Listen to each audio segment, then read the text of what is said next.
Jangan lagi sangka buruk. Saya, contoh sering saya sampaikan. Tamat SMA maka saya daftar polisi. Akabri waktu itu. Mau akabri penerbang. Karena ada orang di kampung saya, akabri juga Pak. Kalau pulang kan banyak lamban-lambannya Pak. Dia pakailah itu kalau jalan. Wah, saya bilang saya mau juga daftar. Begitu saya daftar tidak lulus. Kenapa? Ceper. Tidak cukup tinggiku. Tapi kurang lebih 2 tahun yang lalu saya ke Ambon. Ceramah di situ. Ketemu Wakapolda waktu itu di Ambon. Saya lihat fisiknya, beda-beda tipis saja saya ini orang ini. Kok bisa ini orang jadi kok bisa jadi Wakapolda? Beda-beda tipis saya ini. Wih, ternyata ada di Kapolda sekarang.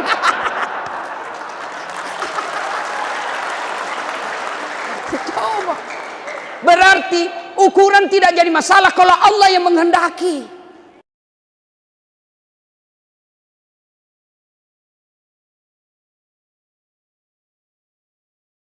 Nabi itu Pak, usia berapa bulan dalam kandungan wafat bapaknya? Ada yang tahu? Ayo. Ada? Berapa? Berapa? Berapa?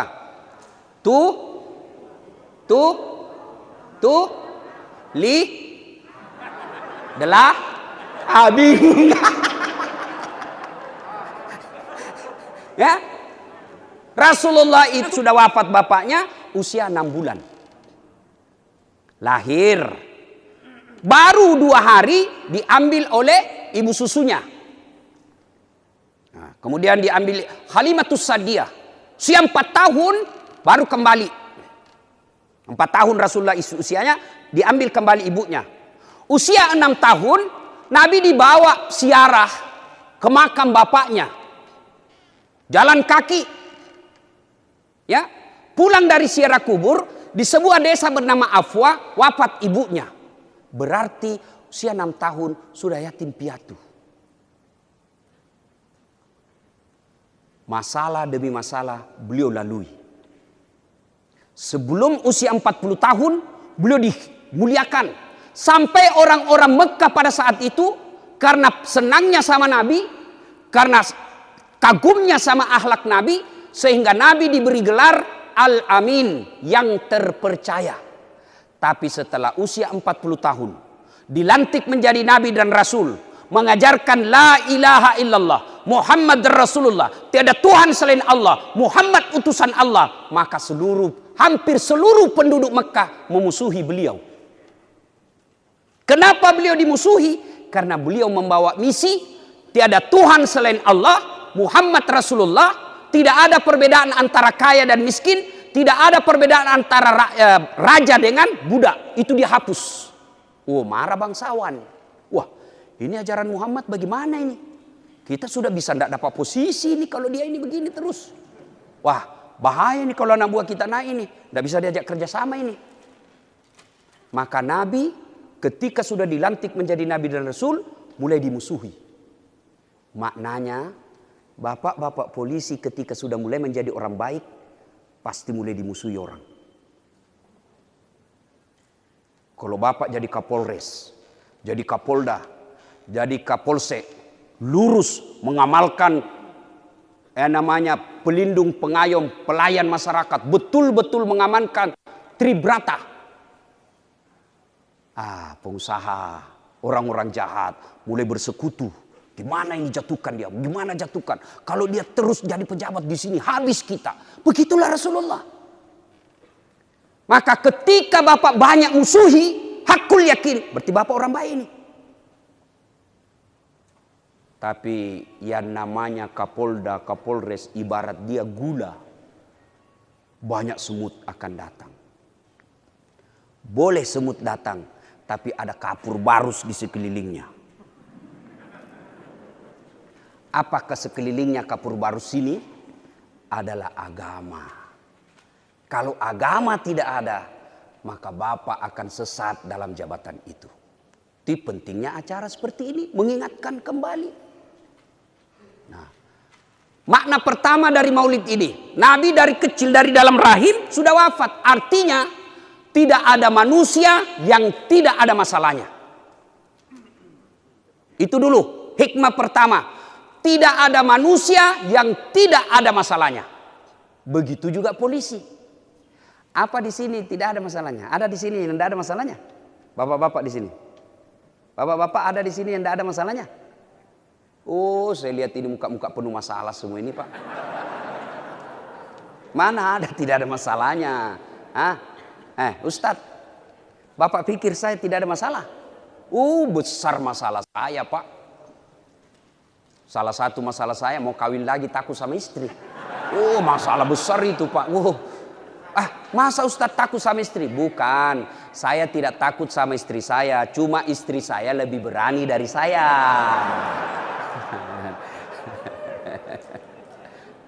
Tidak ada orang yang tidak ada masalahnya. Saya kasih contoh sederhana. Bapak-bapak polisi, waktu tamat SMA seperti yang mengaji tadi.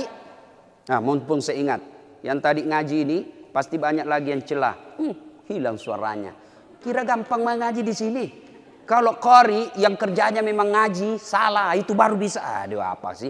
Polisi, bos, ngaji. Hilang suaranya. Wajar, Pak. Memang profesinya polisi, bukan qori.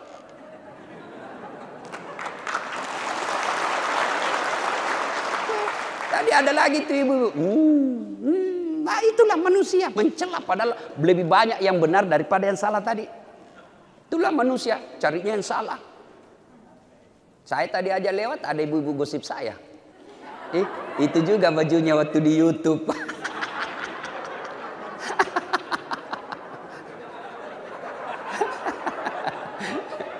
Yuk Bapak, saudara-saudara sekalian ya. Nah, saya kasih contoh. Tadi saya bisik Pak Irwasda. Itu kalau pangkat seperti itu dari SMA. Kira-kira bisa enggak jadi Kapolres? Bisa juga Ustaz, tapi lama dan siksa. Ya. Nah, coba waktu SMA Bapak mau daftar SPN, Sekolah Pendidikan Polisi, ya kan? Apa masalah sebelum masuk? Mau lulus kan? Gerilya kiri kanan. Sudah lulus, selesai masalah? Selesai masalah? Belum. Pendidikan selesai. Sudah dapat pendidikan selesai, selesai masalah? Belum. Masalah baru apa? Penempatan. Tidak ada orang tenggelam kalau tempat kering. Ayo. Sudah dapat tempat seperti itu, selesai masalahnya? Apa? Belum. Mau sekolah. Sudah sekolah selesai masalahnya? Penempatan lagi. Sudah penempatan selesai masalahnya? Tidak. Mau lagi dapat Kapolres. Sudah Kapolres selesai masalahnya? Tidak. Mau kombes.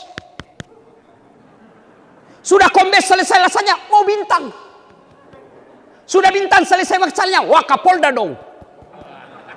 Sudah Wakapolda selesai masalahnya? Kapolda dong. Sudah Kapolda selesai masalahnya? Tidak. Pensiun. Apa? Mana ada orang tidak ada masalahnya? Itu di polisi. Coba kalau masih sipil, sarjana. Waktu dia kuliah apa masalahnya? Mau sarjana, ujian skripsi berat betul. Apalagi kalau dapat pengujian cerdas atlatif, hancur kita. Salah ini Ustaz. Tidak ada kasihan-kasihan. Kau belajar supaya kau sarjana yang baik. Tolonglah Ustaz. Iya saya tolong kau, saya perbaiki nih kau dulu. Sudah selesai sarjana, selesai masalahnya? Mau jadi pegawai. Sudah pegawai pemerintah kota Bengkulu di kantor wali kota. Selesai masalahnya? Mau jadi kepala bagian. Sudah jadi kepala bagian, selesai masalahnya? Mau jadi kepala dinas. Sudah kepala dinas, selesai masalahnya?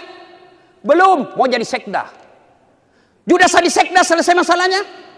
Belum. Mau jadi wali kota. Sudah jadi wali kota, selesai masalahnya? 2 periode dong. Sudah 2 periode, selesai masalahnya? Belum. Mau jadi gubernur. Sudah jadi gubernur, selesai? Mau 2 periode. Selesai 2 periode, selesai masalahnya? Ditangkap KPK. Bapak.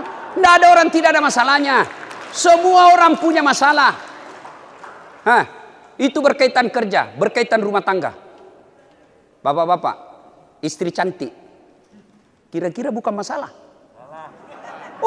Masalah Pak. Digoda orang. Apalagi kalau suaminya jelek. Wow, lebih masalah lagi. Ya, berarti bagus Ustaz kalau jelek istri. Suaminya cakep, istrinya jelek. Bagus. Kita lagi yang malu sama istri, dihina orang Pak. Pergi pengantin duluan aja dek, nanti kita ketemu di gedung. Sudah sampai istrinya, bang di mana kau bang? Saya sudah sampai. Nggak jadi sayang, saya lagi mencret. Apa? Istri cantik masalah, istri jelek masalah. Berarti kalau begitu bagus kalau tidak ada istri. Oh masalah juga Pak. Hah, berarti bagus kalau banyak istri.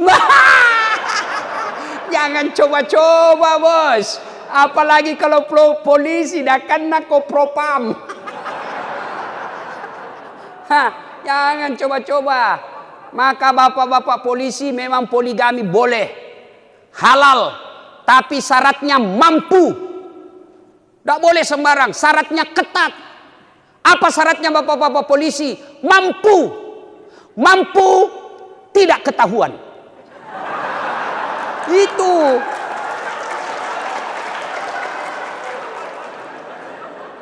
Ketahuan Ustadz. Nah, mampu kedua, yakinkan istri supaya dia tidak lapor. Itu mampu meyakinkan istri. Ternyata semua tidak mampu, jangan pikir macam-macam. Syukuri apa yang ada. Aman. Nah, berarti Nabi saja ada masalahnya, apalagi kita. Nabi itu Pak, sholatnya tidak pernah lepas. Tidak pernah merugikan orang. Kalimat paling kasar tidak pernah kita dengar. Tidak pernah ngambil haknya orang. Tidak pernah memaki. Bahkan Allah jelaskan dalam hadits qudsi, andai saja bukan karena engkau Muhammad, saya tidak ciptakan dunia dan isinya. Ini dunia dan isinya Muhammad saya persembahkan untuk kamu. Begitu cintanya Allah kepada Nabi. Lalu apakah Nabi tidak ada masalahnya? Masalah demi masalah beliau hadapi. Itu Nabi. Apalagi kita yang gajinya cuma 4 juta. Kredit mobil, kredit rumah, tidak ada yang habis Pak. Awal bulan tetap tidak ada diterima. Habis semua kredit. Apalagi musim pandemik seperti ini. Maka Nabi ketika ada masalahnya dan kita ada masalah, bedanya cuma solusi menghadapi masalah. Nabi ada masalahnya, beliau pegang janji Allah. Ista'inu bisabri wassalah. Sabar, perbaiki salatmu, saya yang selesaikan masalahmu Pak Polisi. Sabar, perbaiki salatmu, saya yang ngaturkan kau jadi Kapolres. Sabar, perbaiki salatmu, saya yang jadikan kau kombes tanpa ada campur tangan manusia. Itu janji Allah. Kalau sabar salat. Kalau bapak tidak sabar, tidak salat jadi polisi, betul bapak kombes tapi siksa kiri kanan. Tapi bapak punya kombes tidak dihormati sesama manusia, dihormati hanya anak buah. Bapak punya kombes tapi harta yang bapak dapati habis tanpa bekas. Tapi kalau bapak sabar, sholatnya baik, betul tidak punya jabatan, tapi hidupnya tenang. Tapi kalau menghalalkan segala cara dapat jabatan, begitu pensiun, tidak ada yang mau tengok dia. Semua penyakit mulai kumpul. Dilarang makan nasi. Dilarang makan garam. Dilarang makan daging. Dilarang makan gula. Dilarang makan lemak. Apa aja bisa dia makan? Ubi rebus. Duitnya 5 miliar.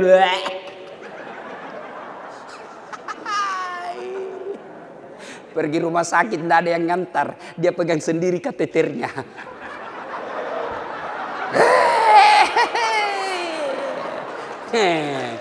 Coba. Maka ketika ada masalah dalam jabatan kita, ada masalah dalam karir kita, kita mau raih, ayo gunakan saja salat, sabar. Sudah tempuni ujian, kita sudah tempuh ujian, sudah minta tolong untuk orang, minta didoakan, minta disampaikan melalui SMS pimpinan kita. Ternyata tidak terkabul, hakul yakin, berarti itu yang terbaik buat kita. Jangan lagi sangka buruk. Saya, contoh sering saya sampaikan. Tamat SMA maka saya daftar polisi. Akabri waktu itu. Mau akabri penerbang. Karena ada orang di kampung saya, akabri juga Pak. Kalau pulang kan banyak lamban-lambannya Pak. Dia pakailah itu kalau jalan. Saya bilang saya mau juga daftar. Begitu saya daftar tidak lulus. Kenapa? Ceper. Tidak cukup tinggiku. Tapi kurang lebih 2 tahun yang lalu saya ke Ambon. Ceramah di situ. Ketemu Wakapolda waktu itu di Ambon. Saya lihat fisiknya, beda-beda tipis saja saya ini orang ini. Kok bisa ini orang jadi kok bisa jadi Wakapolda? Beda-beda tipis saya ini. Ternyata ada di Kapolda sekarang.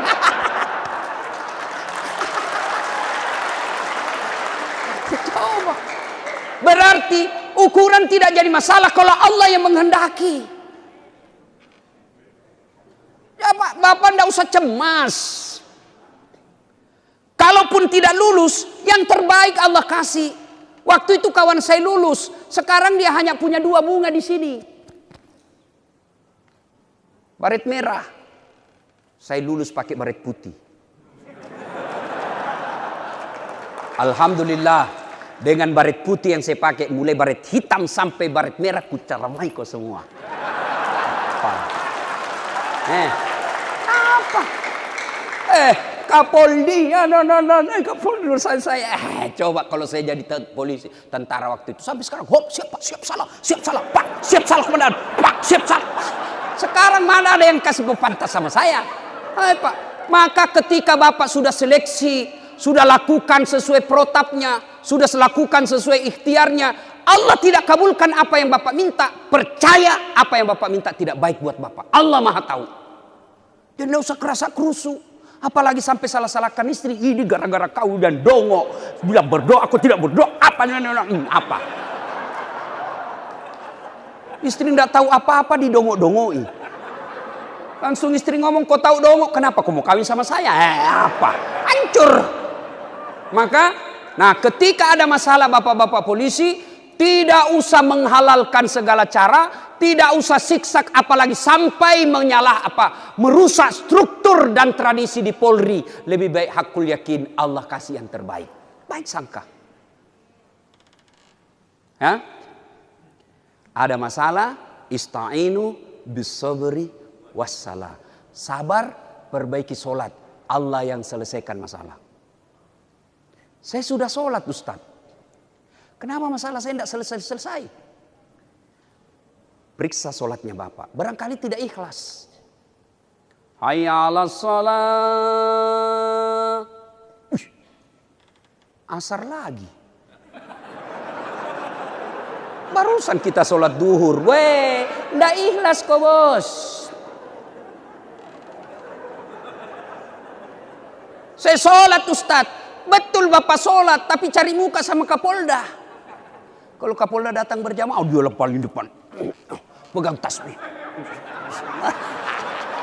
Cemen lumen. Cari muka sama manusia capek Pak. Mending cari muka sama Allah. Saya sudah sholat Ustaz.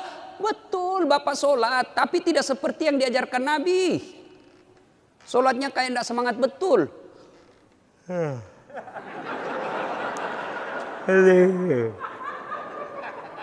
Iyyaka na'budu wa iyyaka nasta'in.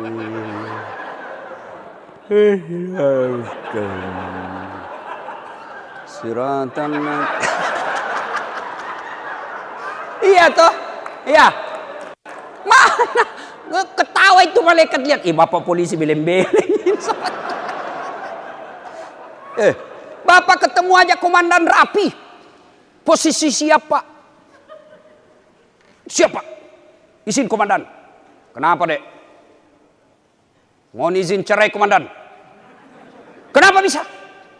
Udah tahan komandan. Sudah berapa tahun kau menikah?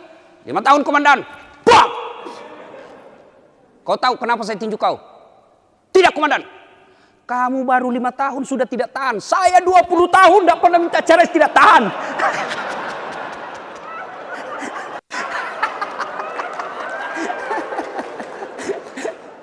Ayo Bapak Ibu saudara-saudara sekalian. Saya sudah sholat Ustaz. Betul Bapak sholat. Tapi apa sudah betul yang itu diajarkan? Sholatnya kayak orang. Allahu Akbar. Siapa ajar kau sholat pakai keju-keju? Di Ibu Poluan ada yang nanya, Ustaz, boleh orang sholat tidak pakai itu? Brah, kenapa? Panas Ustaz. Boleh, tapi kira-kira Ibu Poluan kalau menghadap Kapolda pakai begitu boleh enggak? Ditempelin kau sama Ibu Kapolda. Enggak sopan ini anak ini. Iya toh? Masa iya Jenderal nomor ini kan. Iya toh? Ada juga bapak-bapak nanya sama saya, Ustadz boleh tidak sidi celana dalam orang sholat? Boleh, tapi tidak beradab namanya. Boleh sah sholatnya, tapi itu menunjukkan bapak tidak serius ketemu Allah. Baik, kalau bapak ruku sujud tidak pakai celana dalam. Ibu-ibu. Maka kalau hidup kita sekarang terlalu banyak masalahnya dalam pekerjaan kita, ayo evaluasi salatnya bapak-bapak polisi. Ini penting solat Pak, penting. Saya kasih contoh. Pak Kapolda, Bintan 2. Beliau punya ajudan. Ya kan? Punya ajudan kan? Kira-kira kalau Pak Kapolda panggil ajudan? Ajudan! Itu ajudan biar lagi baring-baring. Makan kacang. Ajudan, siapa? Langsung lari. Siap, perintah komandan. Kalau perlu itu kulitnya dia makan Pak. Siap, perintah komandan. Coba. Kira-kira ajudan kalau dipanggil jenderal. Ajudan. Tunggu dulu jenderal. Mana ajudan? Berani kau bilang tunggu dulu. Bilang kau diinjak-injak kepalamu. Ajudan. Bapak anda lihat saya sibuk. Coba Pak, itu manusia. Padahal jenderal ini ada pensiunnya. Lalu begitu takutnya kita sama manusia. Tidak berani kita ngatakan tunggu. Tapi kenapa ketika Allah yang memanggil kita, hayya 'alas shalah, Kapolres, Wakapolres, Dir, semua kasat, sini kamu, saya ajak kamu, hayya 'alas shalah, sini, sholat. Tapi apa jawaban kita? Tunggu, lagi meeting. Tuhannya disuruh menunggu. Kapolda aja tidak mau menunggu. Wajar hidup kita penuh dengan masalah dan tidak bisa selesai masalah itu. Ya? Nah, 3. Hikmah ketiga. Rasulullah pernah suatu ketika lama pergi dakwah. Pulang dakwah, gembira sekali Aisyah. Begitu senangnya datang suaminya, Aisyah yang biasanya menyambut di pintu, ini Aisyah datang ke perbatasan Madinah. Datang menyambut Nabi. Senang betul. Begitu sampai rumah, Aisyah senang betul. Dibikinkanlah suaminya teh. Kasih. Nah, saya kasih contoh ya. Contoh Ibu. Contoh aja ini Pak, contoh. Jangan dibawa hati. Ya. Nah, Aisyah kasih minum. Nah, itu kelebihan Rasulullah, laki-laki romantis. Beliau kalau minum, nah, bismillahirrahmanirrahim. Sinta, contoh ya. Bismillahirrahmanirrahim. Nah, diberikan istrinya. Hebatnya, di mana beliau minum, kasih istrinya. Misalnya Aisyah minumnya di sini, Rasulullah minum lagi di sini. Contoh. Saya ulang. Minum Rasulullah di sini, sini. Bekas bibirnya istrinya yang diminum. Bekas bibirnya istrinya. Kira-kira Pak polisi kalau bekas bibirnya istri diminum, bau betul mulutmu. Coba tuh Rasulullah. Tapi pada saat itu, hari itu, Rasulullah menegur, tunggu giliran Aisyah, kok tidak dikasih? Aisyah mulai penasaran, kenapa nunggu giliran diberi? Minum lagi kedua kalinya, tidak dikasih. Minum ketiga kalinya, tidak diberikan. Akhirnya Aisyah nyindir, ya Rasulullah, apakah ada perempuan lain yang memberimu air di luar? Akhirnya terpaksa Rasulullah memberikan istrinya. Diminum.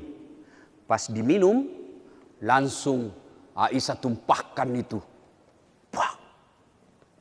Ternyata Aisyah begitu gembiranya, salah resep. Garam dikira gula. Kenapa Rasulullah tidak memberikan pada saat itu? Karena Rasulullah tidak mau mengecewakan istrinya. Rasulullah tidak mau supaya istrinya tahu ini, karena pasti malu. Dia jaga perasaannya. Coba kalau bapak-bapak habis mimpin demo, wah, dimaki-maki, ditendang, disiram, datang pulang sama istri, kasih salah resep.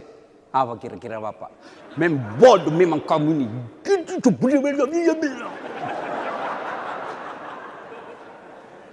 Itulah Rasulullah. Maka pantas Rasulullah itu 11 istri beliau. Berapa Pak? Berapa? Berapa Ibu? Berapa Ibu? Tidak ada yang berapa. Bu, boleh Ibu tidak setuju poligami, tapi Ibu tidak boleh mencela, menghina orang yang poligami. Boleh Ibu tidak setuju. Kata istri saya, mamanya Cek, saya sih setuju aja poligami, tidak apa-apa. Yang penting bukan suami saya. Benar. Baik begitu. Jangan mencela orang yang poligami. Kalau ibu ikhlaskan suaminya masuk poligami, ibu dapat pintu surga. Langsung dia bilang, ibu banyak jalan menuju surga. Saya bilang memang banyak, tapi macet. Tidak ada polisi lalu lintas lagi. Wah, tambah macet. Tapi apa kata ibu? Biar macet, yang penting sampai Ustaz. Tidak bisa memang kalau ibu-ibu diajak kompromi. Jadi jangan usah Pak. Nah Rasulullah itu 11 istrinya, tapi tidak pernah satupun istri beliau mengatakan, saya nyesal nikah sama kamu ya Muhammad. Tidak. Bahkan Bapak tahu Khadijah ketika beliau sakaratil maut, baju yang dia pakai 8 kali tambal. Tahu tambal Pak? Tahu ditambal Bu? Robek baju, ambil kain, tambal. Padahal Khadijah sebelum menikah sama Rasul, janda terkaya di Mekah. Paling kaya di Mekah, disegani bangsawan. Tapi ketika beliau sakaratil maut, Khadijah waktu itu usia 65 tahun. Selisih 15 tahun lebih muda Nabi. Tambalan ke-7 itu masih pakai kain. Tambalan ke-8 pakai pelepah daun kurma. Karena Nabi sudah tidak punya kain. Lalu Khadijah memanggil anaknya Fatimah. Fatimah sini dulu nak. Kenapa Mak? Tolong kau sampaikan kepada bapakmu. Mintakan saya serbannya yang selalu dia pakai terima wahyu. Saya mau pakai kain kafan. Mudah-mudahan kain kafannya Rasulullah itu dari serban. Saya terhindar dari azab kubur. Coba Bu. Terkaya dan setelah menikah dengan Rasulullah. Miskin karena habis hartanya untuk bantu dakwah. Maka ibu jangan justru memeras suami. Supaya setelah jadi kapolda, jadi kapolres, jadi kapolsek. Malah ibu maksa suaminya dapat harta. Tapi kalau ibu menjadi orang terhormat, justru harta yang ibu miliki membantu suami untuk mendapat karir. Bukan justru karir yang menarik. Khadijah habis harta. Lalu Nabi mendengar karena rumah Nabi itu kecil. Nabi mendengar menetes air mata Rasul. Lalu Khadijah berkata, minta ke bapakmu. Mendengar ini Fatimah berkata, Bunda aja yang minta sama bapak. Bunda aja yang minta sama bapak. Dengar kata Khadijah. Anakku, saya malu minta sama bapakmu. Habis hartanya untuk bantu Nabi, minta kain serban, malu. Kira-kira bapak-bapak, masih ada istri di sini yang malu minta sama suami? Angkat tangan, Pak. Bukan diminta, Pak, dicuri. Coba. Khadijah. Pada saat itu turun malaikat Jibril. Kagum malaikat Jibril. Lalu Jibril berkata, "Ya Muhammad, sampaikan kepada Khadijah." Karena Jibril tidak bisa bicara sama Khadijah. Karena Jibril itu hanya bisa berbicara kepada Isa, kepada para nabi. Karena Rasulullah Muhammad SAW. "Ya Muhammad, sampaikan kepada Khadijah, ada salam dari Allah." Apa tidak bangga, Pak? Ibu-ibu, salam dari Allah. Saya saja bukan dari Allah, dari Kapolri, dapat ucapan selamat Hari Raya Idul Fitri di Instagram, di WhatsApp. Pulang kampung saya kasih lihat semua sepupuku di kampung. Kapolri, Idam Asisi. Itu baru manusia. Saya sudah bangga. Gimana Allah yang nitip salam? Sampaikan ada salam dari Allah. Tidak cukup sampai di situ. Jibril juga menyampaikan, "Ya Muhammad, sampaikan kepada Khadijah, Allah telah membangunkan istana dalam surga." Subhanallah, Pak Jenderal. Istana dalam surga. Sudah surga, nikmat, tambah lagi istana. Yang terbuat dari mutiara. Kenapa tidak terbuat dari emas? Kenapa tidak terbuat dari berlian? Kenapa tidak terbuat dari jamrud, safir? Kenapa terbuat dari mutiara? Ternyata menurut para ahli tafsir hadis, karena Khadijah punya sifat seperti mutiara. Ibu-ibu tahu sifat mutiara? Tahu, Bu? Tahu mutiara kan? Itu mutiara, Bu, hidupnya di dasar laut. Ya kan? Perutnya kan lembut. Lalu masuk pasir. Bayangkan, perut mutiara daging lembut itu ketemu pasir. Kita aja kalau ada pasir dalam perut mulut kita kan, ya kan? Mutiara ada pasir. Apakah mutiara? Tidak. Dia tutup cangkangnya, pasir itu dan batu-batu kerikil itu dia tutup, dia kelola, setelah itu dia keluar. Dia buka cangkangnya, dari kerikil-kerikil, dari pasir-pasir laut itu, apa yang keluar? Mutiara. Maka Allah sediakan istana dari mutiara. Kenapa? Karena Khadijah tidak pernah mengeluarkan rahasia keluhannya kepada orang lain. Ini ibu-ibu Bayangkari.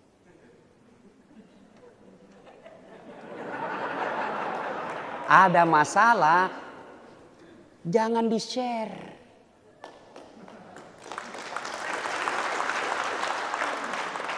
Ini ibu-ibu Bayangkari Amerika, bukan Indonesia ya. Bayangkari Amerika,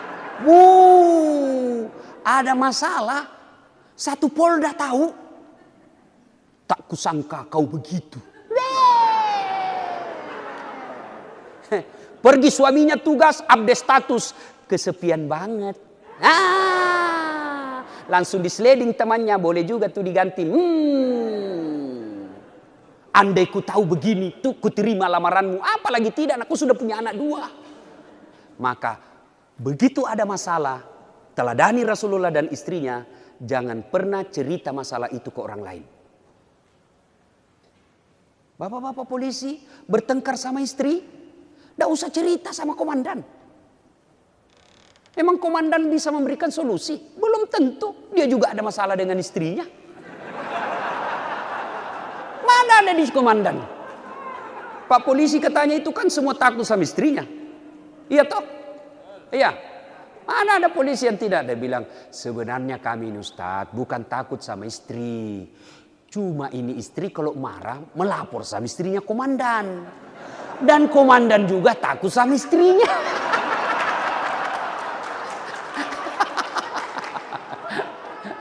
Coba. Jadi kalau ibu mau pelajar ambil hikmah maulid, ada masalah, lebih baik ngadu kepada Allah. Ibu-ibu ada masalah dalam rumah tangga, ngadu kepada Allah. Ngadunya bagaimana Ustadz? Doa. Saya sudah berdoa Ustadz. 6 kali kadang-kala saya berdoa 1 jam.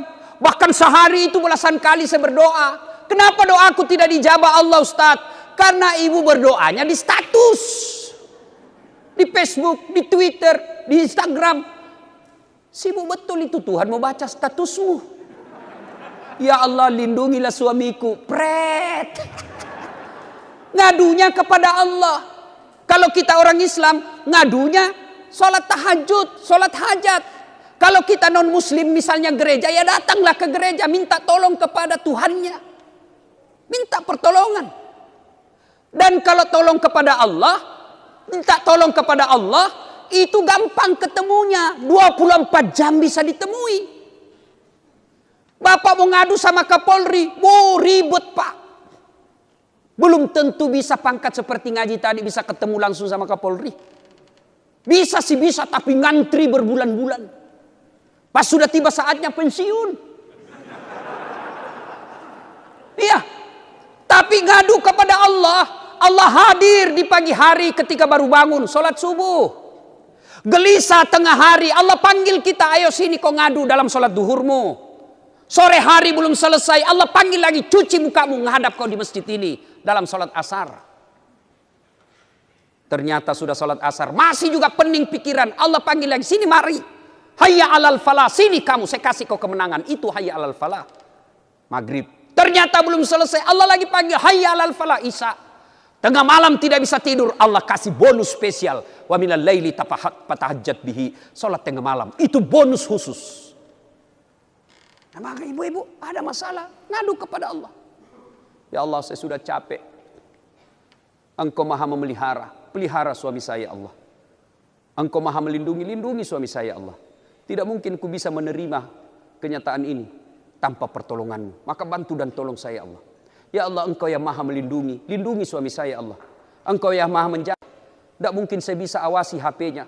Saya periksa HP-nya, ternyata ada 3 HP-nya. Tidak, bu, percaya bu, percaya. Semakin kita awasi suami, semakin pintar dia. Saya aja kan, saya pengalaman bu. Saya terus terang aja. Kan ada kawan saya dulu cinta-cinta monyet di kampung. Setelah dia lihat ceramah saya viral-viral, dia selalu menelpon. Wah, tidak enak juga saya terima. Menjaga perasaan mamanya istri saya kan. Saya mau terima, tidak enak perasaan istri. Tidak terima, nanti dia bilang sombong, malu kita satu kampung. Mau diblok, tidak enak. Terpaksa ku tulis di situ, namanya penjual batu bata. Begitu saya lagi di rumah bunyi Pak, penjual batu bata. Dibaca mamanya Ustadz, penjual batu bata. Oh sayang jangan kau angkat tagihan. Jangan kau angkat tagihan itu. Wah loloslah saya. Jadi ibu-ibu hati-hati ya. Jadi kalau dia tulis Kapolda, belum tentu itu Kapolda betul itu. Belum tentu. Itu kalau ibu terlalu mengawasi. Karena kami ini laki-laki, yang sangat dibutuhkan laki-laki adalah kebebasan. Jangan baru 10 menit kasihan suami di warung kopi sudah ditelepon. Di mana kau? Di mana kau? Di mana kau? Memang enak jadi suami bu. Tidak gampang ini jadi suami. Coba lihat ini muka-muka polisi kasihan. Coba lihat ini suaminya bu. Coba lihat. Kira-kira enak jadi polisi?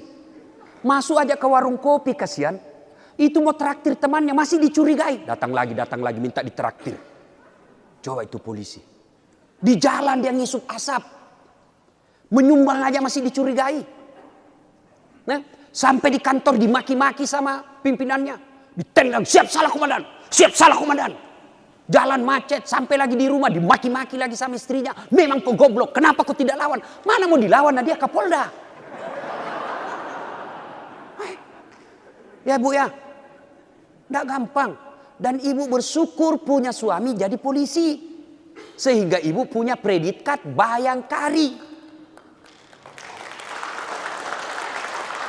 Coba kalau ndak ada polisi yang lamar ibu, bukan barangkali Bayangkari, tapi Gasturi. Gadis tua Republik Indonesia. Ya? Nah, maka ibu-ibu bagaimana? Istri Nabi, kata Nabi, kalau kalian mau menguasai hati suamimu dan dia tidak akan macam-macam, nih 3 rumusnya.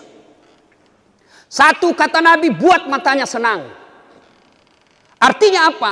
Sebaik-baik penampilan seorang istri ketika suaminya ada di rumah. Jadi begitu suami mau datang, ibu dandan. Kalau suami senang baju merah, pakai terus baju merah. Enggak, saya senang baju merah Ustaz, untuk menyenangkan suami, pakai. Suami senang cukur laki-laki, cukur seperti itu. Jangan ketawa, saya serius ini. Ini Nabi yang sampaikan supaya suami senang. Kalau suami senang, kalau ibu pakai seksi-seksi, pakai sebelum pulang. Jangan malah pulang daster 3 hari tidak dicuci. Pakai bedak, ada ketimun di sininya. Nonton, wah angkat ketek, bulu ketek baik. Bagaimana kita tidak cepat sakaratil maut? Nah, pakai baju seksi. Kalau perlu pakai baju renang. Baru pulang suami, kita dengar suami tadi dimarahi sama komandannya. Pulang suami, bukakan sepatunya, ajak duduk baik-baik, baru ibu peluk dia. Sambil ibu peluk, nyanyilah ibu. Bila kamu di sisiku, hati rasa syahdu. Hilang itu jengkelnya suami. Hah? Masuk lagi rumah, berantakan kamarnya, ibu peluk lagi dari belakang, cium sambil menyanyi lagi. Insaplah wah. Enak kan? Ya, ini 1 kata Nabi, buat matanya senang, cantik di depan ibu-ibu. Kalau mau tidur pakai parfum, itu ibadah. Jangan malam mau tidur tidak sikat gigi. Lupa pakai. Serius ini bu, ya? Kata suami, Ustaz, gimana itu hukumnya istri saya? Habis buat saya dicicil tiap bulan untuk baju barunya, tidak pernah dipakai. Nanti mau pergi pengantin, dosa itu istri yang begitu. 2, kata Nabi, buat perutnya terisi. Kalau suaminya senang bakso, bikinkan bakso. Hari ini bakso lagi, tidak apa-apa, yang penting dia senang. Bisa ibu? Kalau tidak bisa tiap bulan, tidak bisa tiap hari, sekali sepekan. Tidak bisa sekali sepekan, sekali sebulan. Selesai terima gaji dan honornya, WhatsApp suami kita. Pak, jangan makan di luar. Hari ini saya masak spesial buat bapak. Itu suami. Saya kalau istri saya mamanya cek, bikin masak-masak lalu di video 1-1 menit. Ya. Dikirim, Ustaz jangan makan di luar, hari ini saya masak spesial. Saya kasih lihat semua temanku, istri saya bos, soleha. Biasa ibu. WhatsApp suami, bang jangan makan di luar, hari ini spesial buat babang saya masak. Senang kita. Ini tidak, bang jangan lupa singgah beli telur. Singgah beli telur baru AKBP. Pak, bapak juga. Pak, tenang bu, saya bela ibu sekarang ini ya. Bapak juga jangan keterlaluan sama istri. Ya, coba lihat ini istri, coba lihat itu istri kita, coba lihat kasihan, coba lihat. Dia tinggalkan kampung halamannya di Jawa. Bapaknya lagi sakit, ibunya lagi sakit. Dia datang ke Bengkulu. Untuk apa? Menghargai suaminya. Taat perintah suami. Dia tinggalkan orang tuanya. Dia tinggalkan ibunya yang telah mengandung, melahirkan dia. Lalu sampai di sini bapak selingkuh menyakiti hati istri. Wajar bapak tidak dikabulkan doa-doanya. Kenapa? Bapak berkhianat kepada orang yang baik kepada ibu bapak. Tenang ibu, tenang. Saya bela ibu hari ini. Ayo, bapak ingat waktu ijab kabul, saudara Dasat Latif Saya nikahkan engkau dengan anak gadisku Naura Sidkia Nasrun dengan mahar seperangkat alat sholat tunai karena Allah. Allah yang kita jadikan jaminan. Lalu kalau Pak Kapolda katakan, sini nih, ajudan, kau pergilah ke BRI, sebut aja nama saya ya. 5 juta, sudah. Ada tabungan saya ambil situ. Kapolda ngomong gitu. Ternyata ajudan sampai di sana 50 juta. Dari Kapolda katanya. Padahal disebut 5 juta. Apa enggak marah Kapolda? Menyalahgunakan amanah. Allah kita jadikan borok, kita jadikan jaminan. Lalu kita sengsarakan istri. Wajar bapak susah dalam hidup. Kenapa? Bapak berkhianat kepada Allah, berkhianat kepada mertua, berkhianat kepada istri. 3 bapak khianati. Tapi istri saya suka ngomel, Ustaz. Ya risiko. Sudah. Yang biasa membuat kita emosi, kalau ego yang muncul. Masa saya diginiin? Saya kombes, saya cari duit, saya lamar dia baik-baik. Masa dia hina saya? Setan.